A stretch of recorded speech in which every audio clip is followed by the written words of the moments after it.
আজকে আমরা যে বিষয়ে খুতবা দিতে চাচ্ছি, মূলত এই খুতবাটি তৈরি করতে আমার কয়েক বছর লেগেছে।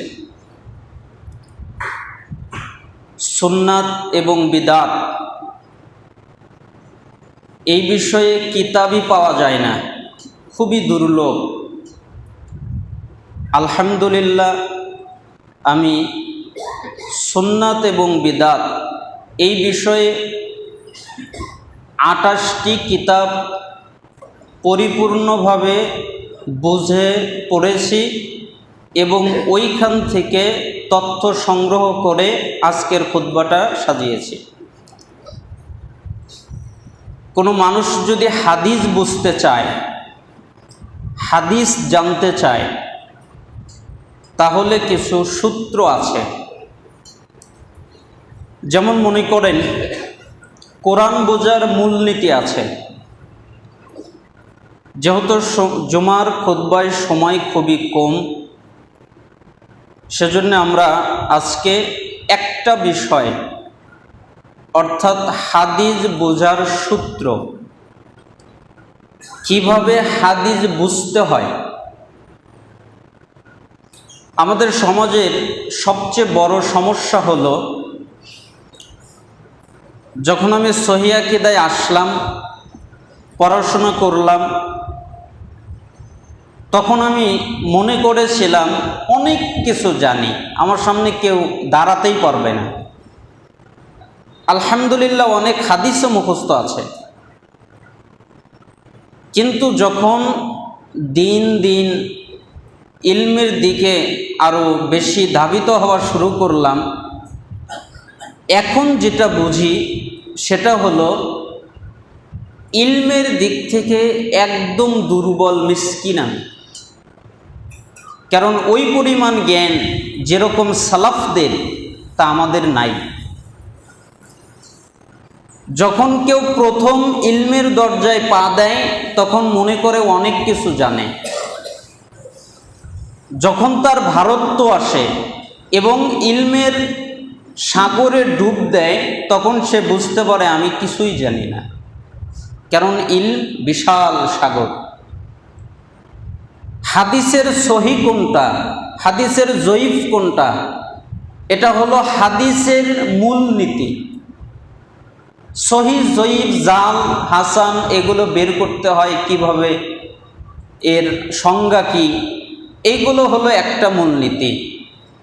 কিন্তু এইটা না, আমরা যে বিষয়টি নিয়ে কথা বলবো, একটা মানুষ একটা হাদিস পড়ে ওই হাদিস বুঝে ফাতুয়া দেবে, অথবা ওই হাদিস থেকে একটা বুঝ নিবে।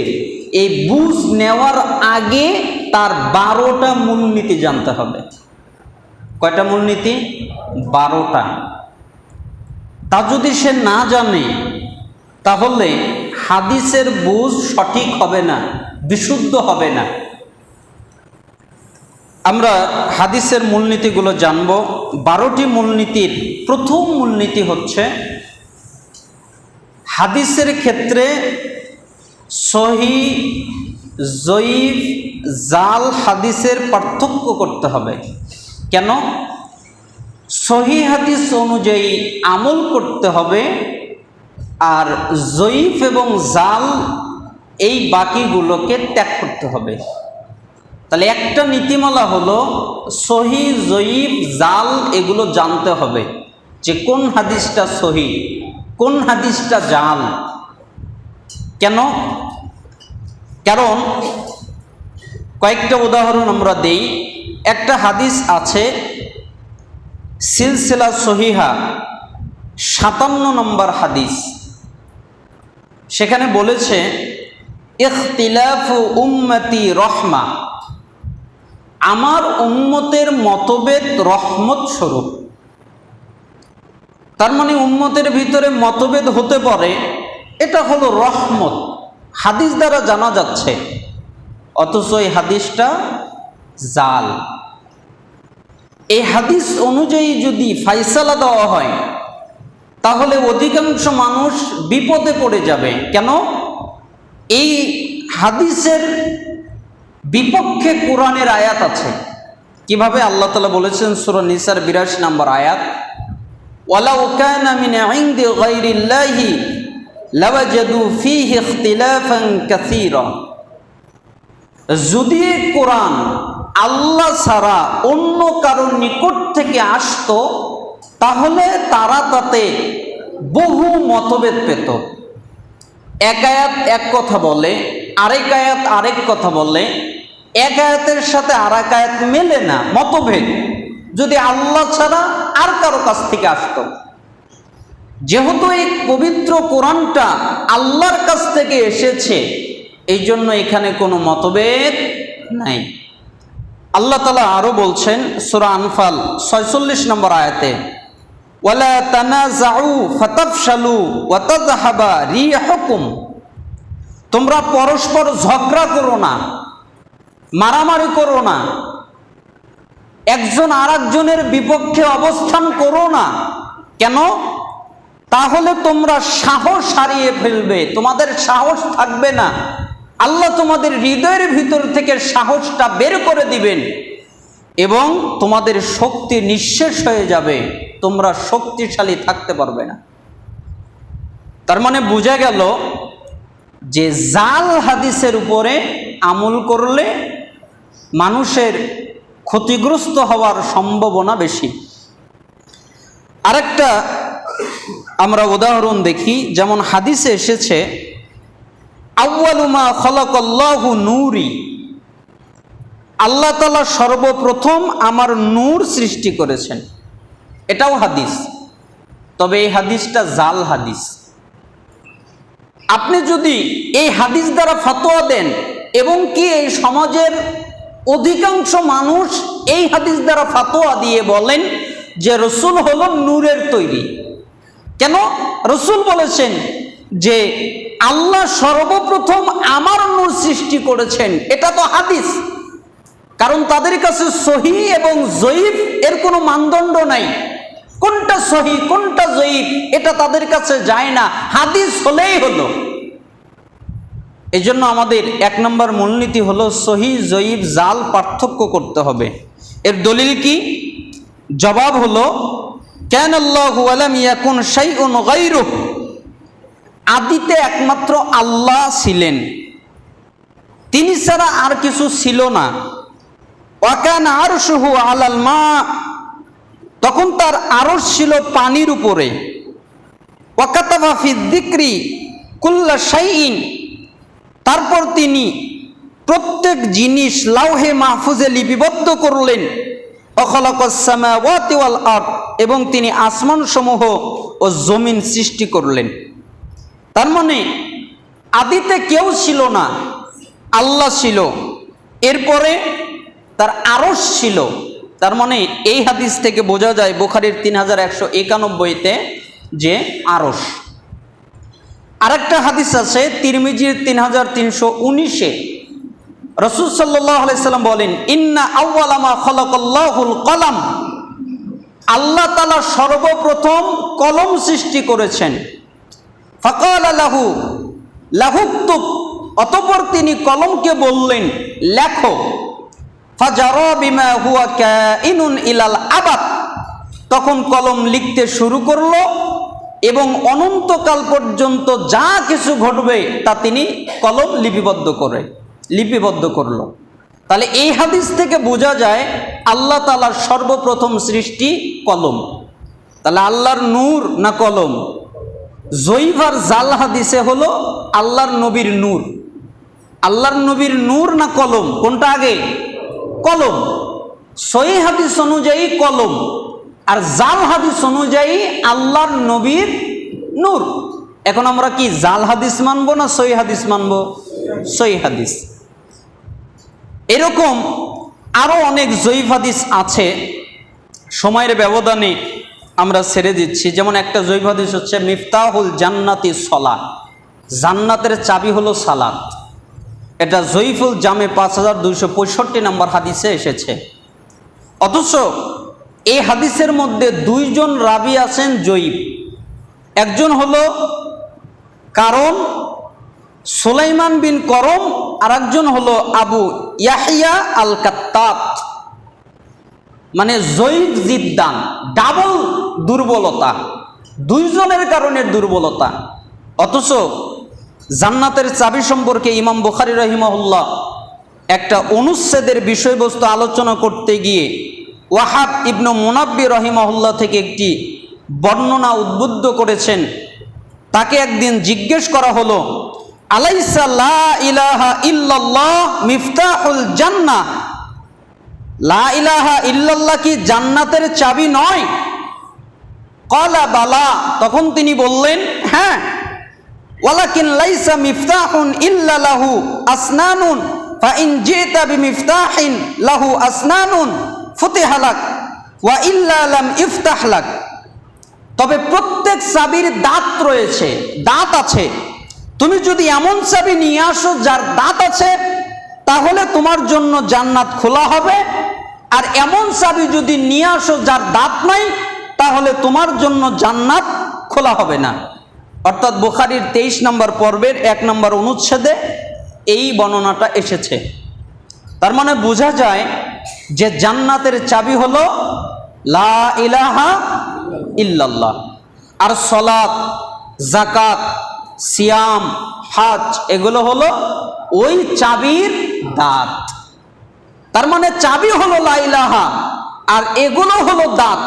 চাবি আছে কিন্তু দাঁত নাই, তাহলে কি জান্নাত খুলবে? খুলবে না। তাহলে জয়ীফ হাদিস অনুযায়ী জান্নাতের চাবি হলো সালাত, আর সহিহ বর্ণনা অনুযায়ী জান্নাতের চাবি হলো লা ইলাহা ইল্লাল্লাহ। তাহলে কি আমরা জয়ীফ হাদিস মানবো না সহিহ বর্ণনা মানবো? সহিহ বর্ণনা। এই জন্য আরেকটা বর্ণনা আছে, ওমর ইবনে আব্দুল আজিজ উনি বলেন যে তামিম আদ-দারি বর্ণনা করেন রাসূল সাল্লাল্লাহু আলাইহি সাল্লাম বলেছেন, একদম প্রসিদ্ধ কিতাব মিশকাত 333 নম্বর হাদিস, আল উদু মিন কুল্লি দামিন সাইলিন, প্রত্যেক প্রবাহমান রক্তের কারণেই ওযু করতে হয়। অর্থাৎ আপনার শরীর কেটে গেল, এখন যদি রক্ত গড়িয়ে পড়ে তাহলে আপনাকে ওযু করতে হবে।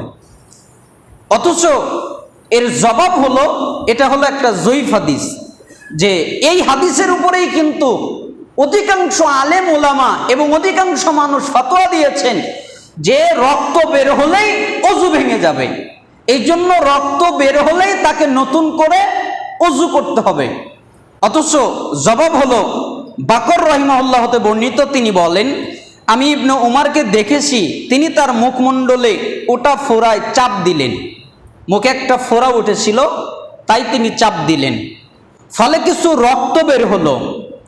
রক্ত বের হলো, তখন তিনি আঙ্গুল দ্বারা ঘষে দিলেন, ওই রক্তটাকে পরিষ্কার করে দিলেন, অতঃপর সালাত আদায় করলেন, কিন্তু তিনি ওযু করলেন না। 1469 নম্বর হাদিস মুসান্নাফ ইবনে আবি শাইবা। তার মানে ইবনে উমার সালাত আদায় করলেন, রক্ত বের হলো, কিন্তু তিনি ওযু করলেন না। তাতে বোঝা যায় যে রক্ত বের হলে ওযু ভাঙে না। কেন? সাহাবাই কেরাম জিহাদের ময়দানে তাদের শরীর থেকে অনেক রক্ত বের হয়েছে, কিন্তু তিনারা ওযু থাকলে ওই অবস্থায় সালাত আদায় করতেন, নতুন করে ওই রক্ত বের হওয়ার কারণে তারা ওযু করতেন না। এজন্য আমাদের যেমন আরেকটা জাল হাদিস আছে, এর উপরেও আমল চলে, লা তুসাল্লু ওয়াল ইমামু ইয়াখতুব, তানকিহুল কালাম 433 পৃষ্ঠায় এসেছে যে ইমাম খুতবা দেওয়া অবস্থায় তোমরা সালাত আদায় করবা না। ইমাম যখন খুতবা দেয় তখন কি আদায় করা যাবে না? সালাত আদায় করা যাবে না। এই জন্য কিছু আলেম ওলামা অধিকাংশ মসজিদে তারা সালাত নিষেধ করেন, যে এখন খুতবা চলছে, সালাত আদায় করতে হবে না, বসে পড়েন, সালাতের সময় দেওয়া হবে, তখন আপনি সালাত আদায় করেন। এই হাদিসের উপরে আমল চলে। আপনি বলবেন দলিল নাই, কে বলেছে দলিল নাই? দলিল আছে, এটাও তো দলিল, কিন্তু এটা হলো জাল দলিল। যখন আপনি তাহকিক করবেন তখন এটা জাল ধরা পড়বে, আর আপনি যদি তাহকিক না করেন তখন এটা সহিহ ধরা পড়বে। কারণ আপনি তো তাহকিক করেন নাই, তখন দেখেই মনে করবেন যেটা মনে হয় সহিহ, কিন্তু যদি তাহকিক করেন তখন এটা জাল ধরা পড়বে। অথচ এর জবাব জাবের রাদিয়াল্লাহু আনহু বলেন, একদা জনৈক এক ব্যক্তি জুমার দিনে মসজিদে প্রবেশ করলো। তখন রাসূল সাল্লাল্লাহু আলাইহি সাল্লাম খুতবা দিচ্ছিলেন।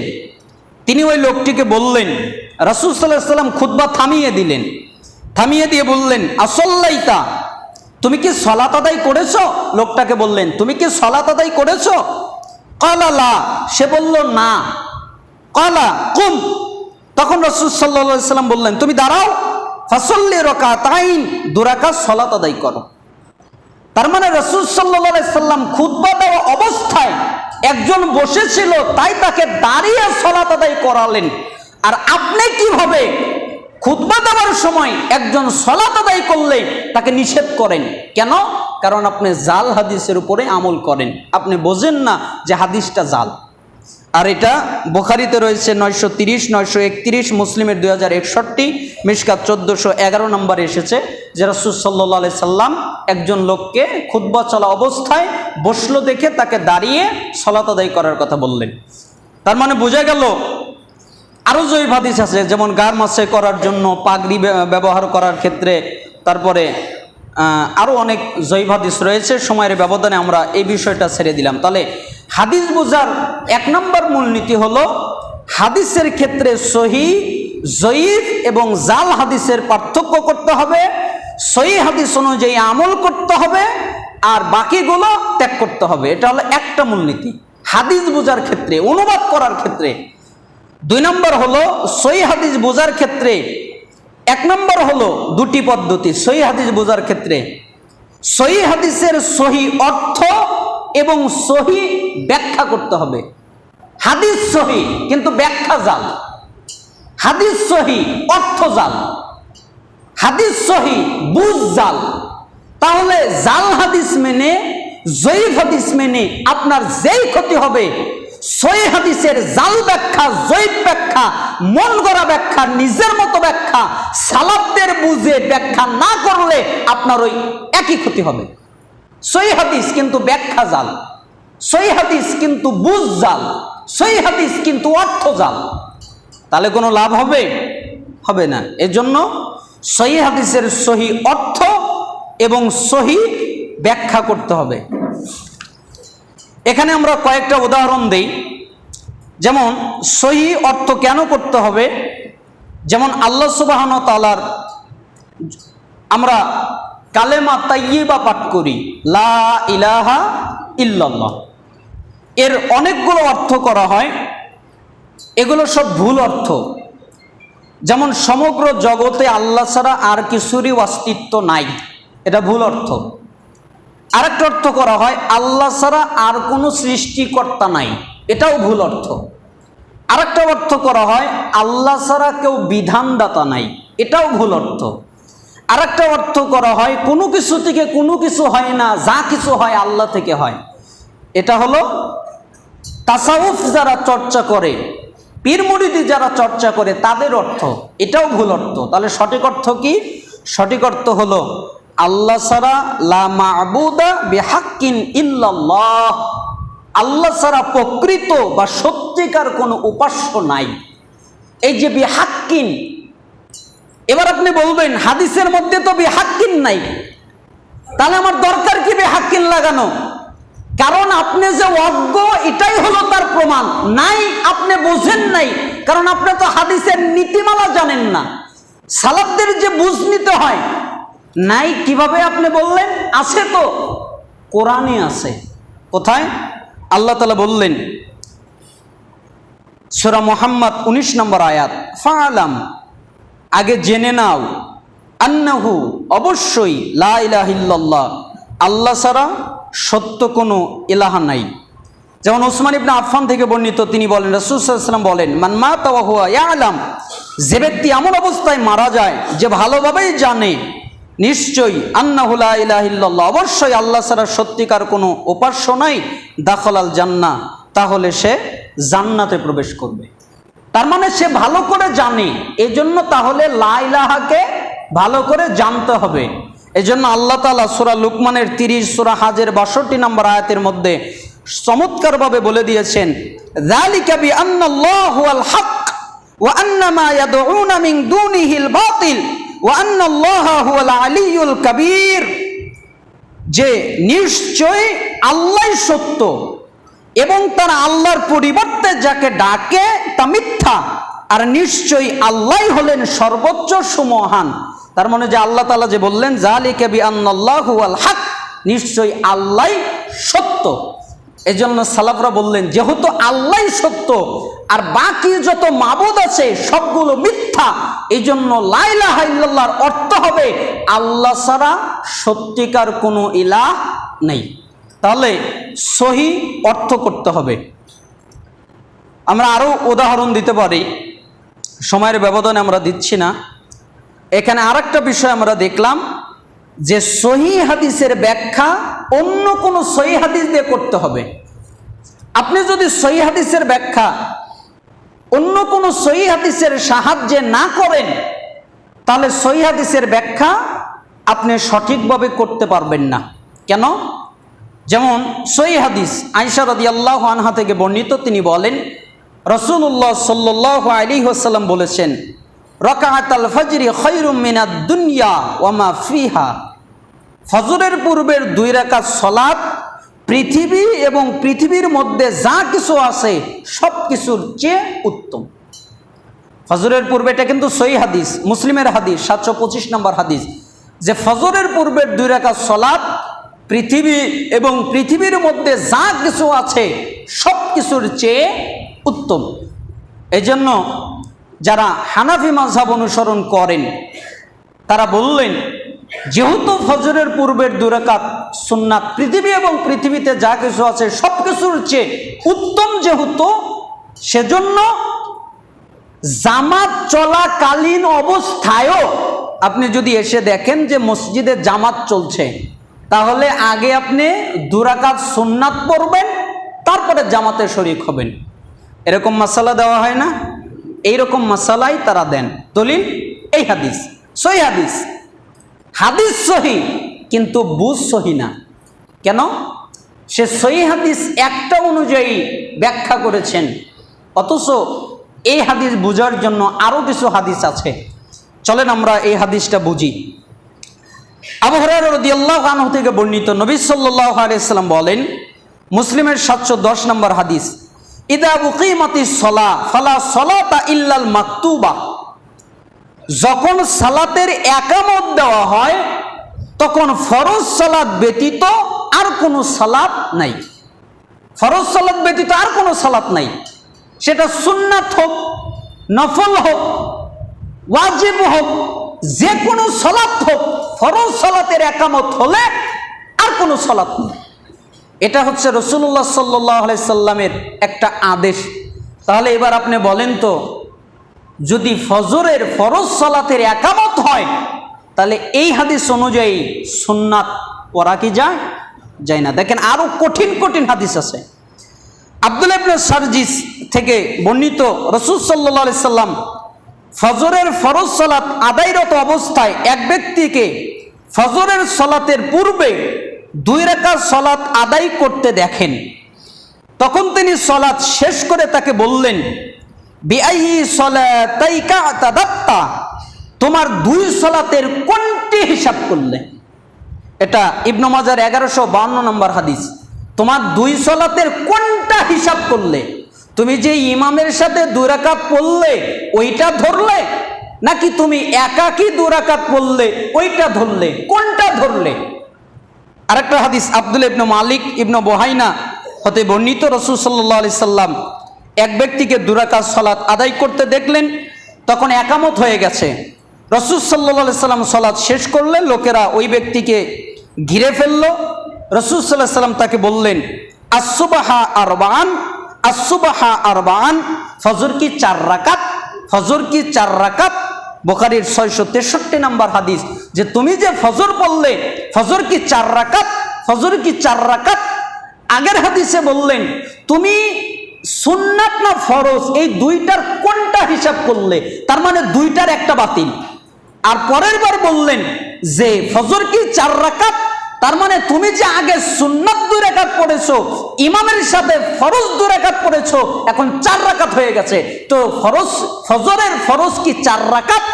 কেন তুমি 4 রাকাত পড়লে? আরো কঠিন হাদিস, আব্দুল্লাহ বিন মালিক বিন বুহাইনা থেকে বর্ণিত, নবী সাল্লাল্লাহু আলাইহি সাল্লাম সালাতরত এক ব্যক্তিকে অতিক্রম করে যাচ্ছিলেন। তখন ফজরের সালাতের একামত হয়ে গেছে। তিনি তাকে কি যেন বললেন, যা আমি বুঝে উঠতে পারিনি। মানে আব্দুল্লাহ বিন মালিক বিন বুহাইনা তিনি বললেন যে রাসূল সাল্লাল্লাহু আলাইহি সাল্লাম লোকটাকে কি যেন বললেন, আমি বুঝতে পারি নাই, মানে আমি শুনতে পারি নাই। তিনি তাকে কি যেন বললেন। সে সালাত শেষ করলে আমরা তাকে ঘিরে ধরে জিজ্ঞেস করলাম, রাসূল সাল্লাল্লাহু আলাইহি সাল্লাম তোমাকে কি বলেছেন, কি বললেন?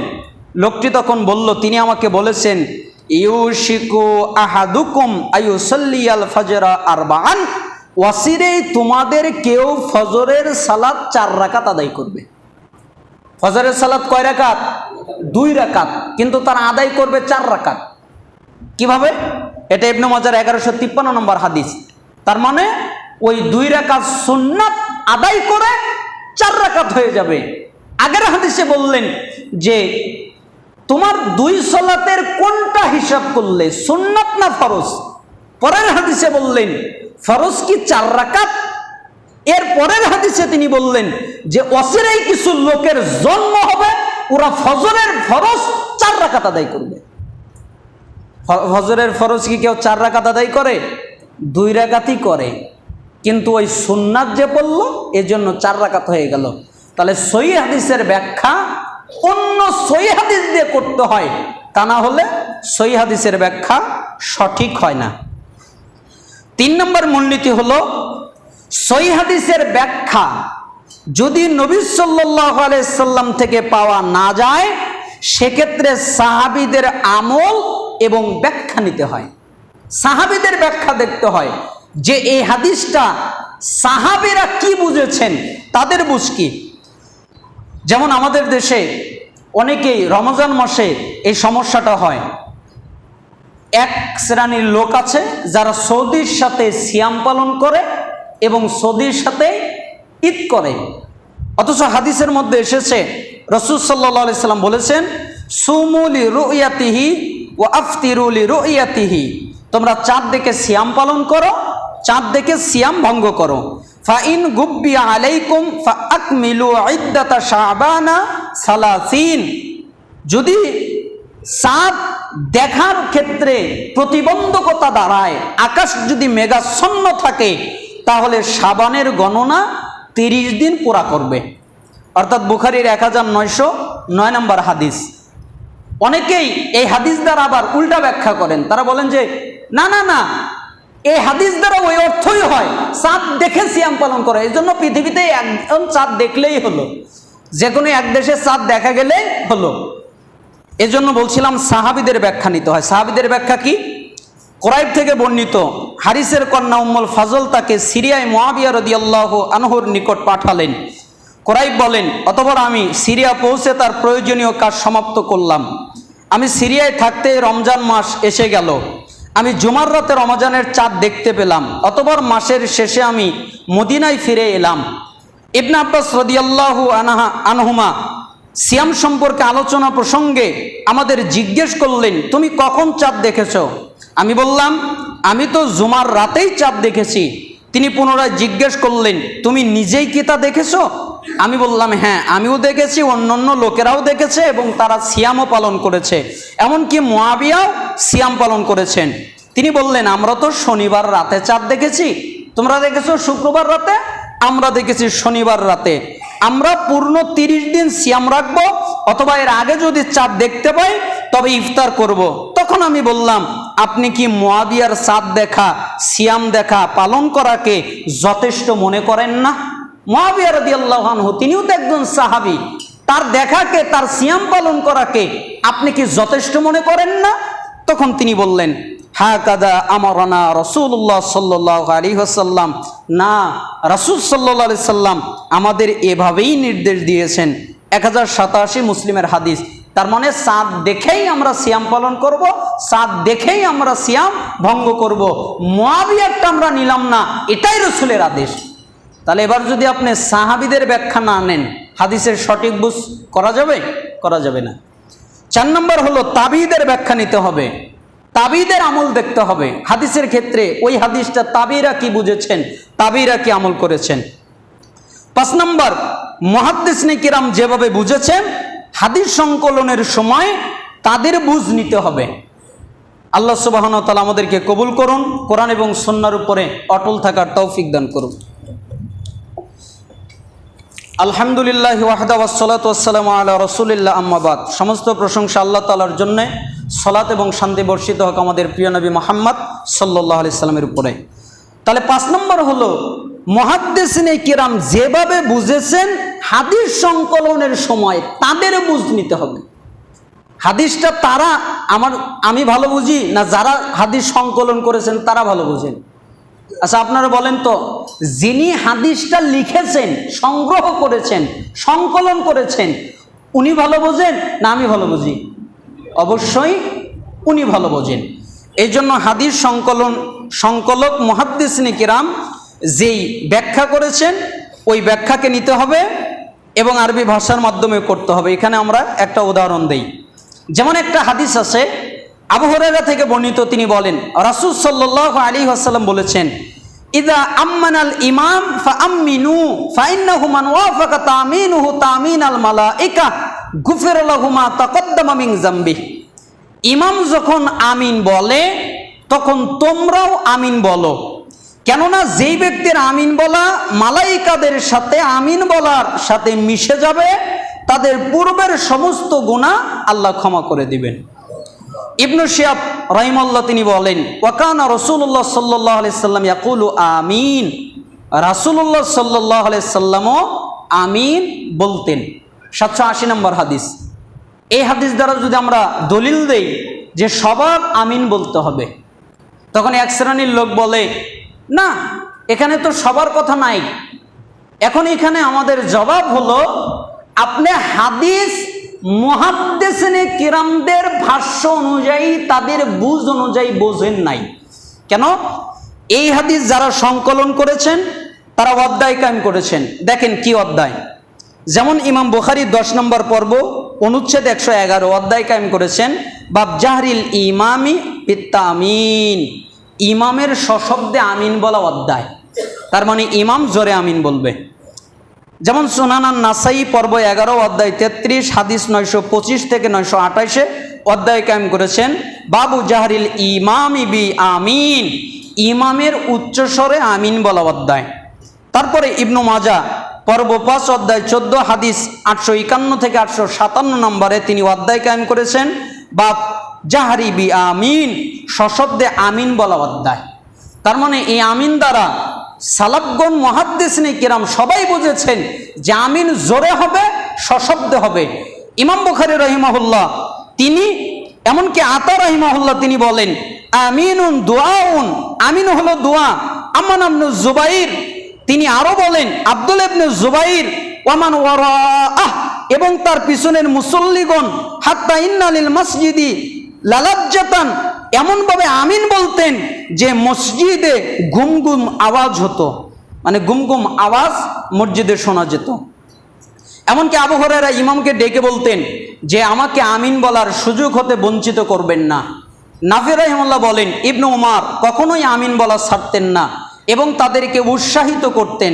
আমি তার কাছ থেকে এই হাদিস শুনেছি যেটা রয়েছে। এমনকি আবু হুরায়রা থেকে বর্ণিত, রাসূল সাল্লাল্লাহু আলাইহি সাল্লাম আরো বলেন, ইজা ক্বালাল ইমাম গায়রিল মাগদুবি আলাইহিম ওয়ালাদ-দাল্লিন, ইমাম যখন গায়রিল মাগদুবি আলাইহিম ওয়ালাদ-দাল্লিন বলে, ফাকুলু আমিন, তখন তোমরা আমিন বলো। ফাইন্নাহু মান ওয়াফাকা কাউলুহু কাওলাল মালায়েকা গুফিরা লাহু মা তাকদ্দামা মিন যামবিহি, কেননা যার আমিন বলা মালায়েকাগণের আমিন বলার সাথে একই সময় হয়, তার পূর্বের সব গুনাহ মাফ হয়ে যায়। বুখারীর 782 এই অধ্যায় কায়েম করেছেন। বুখারীর পর্ব 10 অনুচ্ছেদ 113 বাব জাহরিল মামুমি বিত্তামিন, মুক্তাদির সশব্দে আমিন বলা অধ্যায়। তার মানে এই হাদিস দ্বারা বুঝিয়েছেন যে মুক্তাদি জোরে আমিন বলবে, আর আগের হাদিস দ্বারা বুঝিয়েছেন যে ইমাম জোরে আমিন বলবে। জোরে আমিন বলার আরো অনেক হাদিস আছে, আপনারা জানেন। আবু দাউদের 932, তিরমিজির 248 এবং ইবনু মাজার 855, ইবনে মাজার 856 নম্বর হাদিস দ্বারা বোঝা যায় যে রাসূলুল্লাহ সাল্লাল্লাহু আলাইহি সাল্লাম জোরে আমিন বলতেন। তাহলে মুহাদ্দিসিনে কিরামদের ব্যাখ্যা নিতে হবে। যেমন আরেকটা হাদিস উবাদা ইবনে সামিত রাদিয়াল্লাহু আনহু থেকে বর্ণিত, তিনি বলেন রাসূল সাল্লাল্লাহু আলাইহি সাল্লাম বলেছেন, লা সলাতা লিমান লাম ইয়াকরা বিফাতিহাতিল কিতাব, যেই ব্যক্তি সলাতে সূরা আল ফাতিহা পড়লো না তার সলাত হলো না। বুখারী 756 নম্বর হাদিস। তার মানে সূরা ফাতিহা না পড়লে ওটা সালাতই না। যে কোনো সালাত, ফরজ হোক, ওয়াজিব হোক, সুন্নাত হোক, নফল হোক, জানাজা হোক, যে কোনো সালাত হোক, সালাত বলতে যাকে বুঝি তার মধ্যে যদি সূরা ফাতিহা পড়া না হয় তাহলে ওই সালাত বাতিল। কে বলেছেন? রাসূলুল্লাহ সাল্লাল্লাহু আলাইহি সাল্লাম। এবার আমার উস্তাদ আমাকে একবার বলেছিলেন যে এখানে তো ইমামের কথা নাই, এখানে তো মুক্তাদির কথা নাই, মুক্তাদির কথা নাই, এখানে তো মুক্তাদির কথা বলা হয় নাই। তখন আমি তাকে বললাম, ইমামের কথাও তো নাই, তাহলে ইমামও তো পড়বে না, তাই না? যেহেতু মুক্তাদির কথা নাই, ইমামের কথাও তো নাই, কারণ যে সালাতে আসলে বোঝেই নাই। কারণ এই হাদিসের মধ্যে একটা শব্দ আছে মান, লিমান। এই মানটা হলো ব্যাপক অর্থবোধক, যে কোনো ব্যক্তির ক্ষেত্রেই সেট খায়। ফরজ সালাত আদায়কারী হোক, সুন্নাত সালাত আদায়কারী হোক, নফল সালাত আদায়কারী হোক, যেই আদায় করুক তার ক্ষেত্রেই এই মানটা সেট খায়। এবার আমাকে একজন বললেন, মান যে ব্যাপক এটা কি আল্লাহ বলেছে? মান যে ব্যাপক এটা কি রাসূল বলেছেন? তখন আমার জবাব ছিল না। তখন আমি বলেছিলাম যে এটা তো ব্যাকরণের ভাষা, আল্লাহ রসুলের বলতে হবে কেন? ব্যাকরণ দিয়েই বোঝা যায়। পরবর্তীতে আমি গবেষণা করে দেখলাম যে মান যে ব্যাপক আল্লাহও বলেছেন, নবীও বলেছেন। কিভাবে? আল্লাহ বলেছেন। এমনকি ইমাম বুখারী এই হাদিস অনুযায়ী একটা অধ্যায় কায়েম করেছেন। মান যে ব্যাপক, মুহাদ্দিসিনে কিরামের যে বুঝ, ওই বুঝ অনুযায়ী তিনি একটা অধ্যায় কায়েম করেছেন। কি অধ্যায়? বাব উজুবিল কিরাআ লিল ইমামি ওয়াল মামুমি ফিস সালাওয়াতি কুল্লাহা ফিল হাযারি ওয়াস সাফারি ওয়া মা ইজহারু ফিহা ওয়া মা ইউখাফাত। সব সালাতেই ইমাম মুক্তাদির কিরাত সূরা ফাতিহা পড়া জরুরি। মুকিম অবস্থায় হোক, সফর অবস্থায় হোক, সশব্দের কিরাতে হোক, সশব্দের সলাতে হোক, নিঃশব্দের সলাতে হোক, ইমামের হোক, মুক্তাদির হোক, যে কেউ হোক, প্রত্যেক সলাতেই সূরা ফাতিহা পাঠ করবে। এই হাদিস অনুযায়ী কে ফতোয়া দিয়েছেন? ইমাম বুখারী রাহিমাহুল্লাহ 10 নম্বর পর্বের 95 নম্বর অনুচ্ছেদের মধ্যে তিনি এই হাদিস অনুযায়ী এই ফতোয়া দিয়েছেন যে সবাই সূরা ফাতিহা পড়বে। তা আমাকে হুজুর বললেন, আমার জবাব ছিল না। পরবর্তীতে আমি দেখলাম যে আল্লাহ নিজে বলেছেন। দলিল, ওমাই ইয়াসিল্লাহ ওয়া রাসূলাহু ফাইন্না লাহু নার জাহান্নাম খালিদিনা ফিহা আবাদা। আর যে আল্লাহ ও তার রাসূলকে অমান্য করে তার জন্য রয়েছে জাহান্নামের শাস্তি, আগুন, সেখানে সে চিরকাল থাকবে। সূরা জিন 23 নম্বর আয়াত। আর যে কেউ, এবার আপনি বলেন তো যে কেউ কে? আপনারা বলেন তো যে কেউ কে? সবাই না? কেউ বাকি আছে? তাহলে মান ব্যাপক কে বলেছেন? আল্লাহ বলেছেন। অমাই ইয়াসিল্লাহ, অমান। এমন তিনি আরো বললেন, ফামানিত্তাবা হুদায়া ফালা ইয়াদিল্লু ওয়ালা ইয়াশকা। সূরা তাহা 123, তাহা 76 নম্বর আয়াতে এসেছে। তখন যে আমার বর্ণিত পথ অনুসরণ করবে সে পথভ্রষ্ট হবে না এবং কষ্টে পতিত হবে না। যে আমার পথ অনুসরণ করবে, যে আমার পথ। আচ্ছা বলেন তো, যে আলাদা একজন, একটা গোষ্ঠী নাকি সবাই? সবাই। তার মানে মান ব্যাপক। একথা কে বলেছেন? আল্লাহ বলেছেন। আল্লাহ রাসূল সাল্লাল্লাহু আলাইহি ওয়াসাল্লাম তিনিও এই কথা বলেছেন যে মান আতানি ফাকাদ আতা আল্লাহ ওয়া মান আসানি ফাকাদ আসাল্লাহ। যে ব্যক্তি আমার আনুগত্য করলো সে জান্নাতে গেল, আর যে ব্যক্তি আমার আনুগত্য করলো না সে আমাকে অস্বীকার করলো, তার মানে সে জাহান্নামে যাবে। তাহলে রাসূলও বলেছেন। সূরা ফাতিহা পড়ার দুটি দলিল আমরা এখানে উল্লেখ করছি। আবু হুরায়রা বলেন, রাসূল সাল্লাল্লাহু আলাইহি সাল্লাম বলেছেন, যে ব্যক্তি সূরা ফাতিহা পাঠ না করে সালাত আদায় করবে তার সালাত অসম্পূর্ণ, অসম্পূর্ণ, অসম্পূর্ণ। তখন আমি আবু হুরায়রাকে জিজ্ঞেস করলাম, আবু হুরায়রাকে জিজ্ঞেস করা হলো, ইন্না নাকুনু ওয়ারা আল ইমাম, আমরা তো ইমামের পিছনে থাকি, আমরা তো মুসল্লি, ইমামের পিছনে পেছনে থাকি তখন কি করব? ফাকালা, তখন তিনি বললেন, ইকরা বিহা ফি নাফসিক, তুমি তোমার মনে মনে পড়বে। বলেন তো ইমামের পিছনে থাকলে কিভাবে পড়তে হবে? মনে মনে। কে বলেছেন? রাসূল সাল্লাল্লাহু আলাইহি সাল্লাম এই কথা বলে দিয়েছেন, তার সাহাবীরা বলেছেন। মুসলিমের 395 নম্বর হাদিস, হাদিস একাডেমির 764 নম্বর হাদিস এটা। ইয়াজিদ ইবনে শারিক উমর রাদিয়াল্লাহু আনহুকে একদিন ইমামের পিছনে কিরাত পাঠ করা সম্পর্কে জিজ্ঞেস করলেন যে ইমামের পিছনে কি কিরাত পাঠ করব, সূরা ফাতিহা পাঠ করব? তখন তিনি বললেন, ইকরা বিফাতিহাতিল কিতাব, তুমি শুধু সূরা ফাতিহা পাঠ করো। আমি বললাম, ওয়া ইন কুনতা আনতা, যদি আপনি ইমাম হন? ক্বালা ওয়া ইন কুনতু আনা, তিনি বললেন যদি আমি ইমাম হই তবুও। কুলতু, আমি পুনরায় বললাম, ওয়া ইন জাহারতা, যদি আপনি জোরে কিরাত পাঠ করেন, তার মানে জোরে সূরা ফাতিহা পাঠ করছেন, অন্যান্য সূরা পাঠ করছেন। তখন তিনি বললেন, ওয়া ইন জাহারতু, যদি আমি জোরে কিরাত পাঠ করি তবুও, তার মানে তবুও তুমি সূরা ফাতিহা পাঠ করবে। দারাকুতনি 1223 নম্বর হাদিস, সনদ সহিহ। তার মানে বোঝা গেল যে হাদিসের ব্যাখ্যা মুহাদ্দিসিনে কিরাম কি করেছেন এটা আমাদের দেখতে হবে। 6 নম্বর হলো আরবি ভাষার মাধ্যমে কোন একটা ভাষাবিদরা যে অর্থ গ্রহণ করেছেন সেটা নিতে হবে। 7 নম্বর হলো কোরআন এবং হাদিসে যেই পরিভাষা ব্যবহার করা হয়েছে তাই নিতে হবে, কোনো অপব্যাখ্যা করা যাবে না। 8 নম্বর হলো সুন্নাতের বিপরীত বিদআত, তাওহীদের বিপরীত শিরিক। সুন্নাত এবং বিদআত সম্পর্কে জ্ঞান রাখতে হবে, তাওহীদ এবং শিরিক সম্পর্কে জ্ঞান রাখতে হবে, তা না হলে তার হাদিসের ব্যাখ্যা সঠিক হবে না। 9 নম্বর সুন্নাতে ইবাদত এবং সুন্নাতে আদাত, তাকে জানতে হবে যে কোনটা সুন্নাতে ইবাদত আর কোনটা সুন্নাতে আদাত। আমার সাথে একজনের ঝগড়াই লেগে গেছিল, আমি তাকে বলেছিলাম যে বাবরি রাখা তো সওয়াবের কাজ না, তখন উনি আমার সাথে সেই ঝগড়া করলেন। অথচ মুহাদ্দিসিনে কিরাম কেউ বলেন নেই যে বাবরি রাখলে নেকি হবে, সবাই বলেছেন যে এটা হলো সুন্নাতে আদাত, রাসূল সাল্লাল্লাহু আলাইহি সাল্লামের অভ্যাসগত সুন্নাত।